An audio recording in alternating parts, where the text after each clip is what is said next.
الگ الگ مجلسوں میں خوشبو لگائی تو کیا حکم ہے؟ چنانچہ اگر کسی محرم نے الگ الگ مجلسوں میں اپنے اعضاء پر خوشبو لگائی ہے تو اس پر ہر مرتبہ کی وجہ سے الگ الگ کفارہ واجب ہوگا۔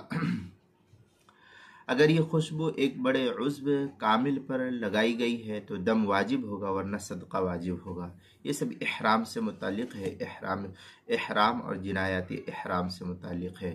چنانچہ یہ تفصیل جو ہے غنیۃ الناسک کے اندر ہے، وفی مجالس لکل طیب کفارہ فإن شمل عضوا کبیرا کاملا، اس طریقے کے الفاظ جو ہے غنیۃ الناسک صفحہ 244۔ اسی کے ہم مثل عبارت بدائع الصنائع جو زکریا بک ڈپو دیوبند کا ہندی نسخہ اس کی دوسری جلد صفحہ 416، فتاوی تاطرخانیہ جو زکریا بک ڈپو دیوبند کا ہندی نسخہ ہے اس کی تیسری جلد صفحہ 589، البحر الرائق جو کراچی کا چھپا ہوا نسخہ اس کی تیسری جلد صفحہ 4، مناسک ملا علی قاری رحمۃ اللہ علیہ صفحہ 313، کتاب المسائل تیسری جلد صفحہ نمبر 160، عنوان ہے الگ الگ مجلسوں میں خوشبو لگائی۔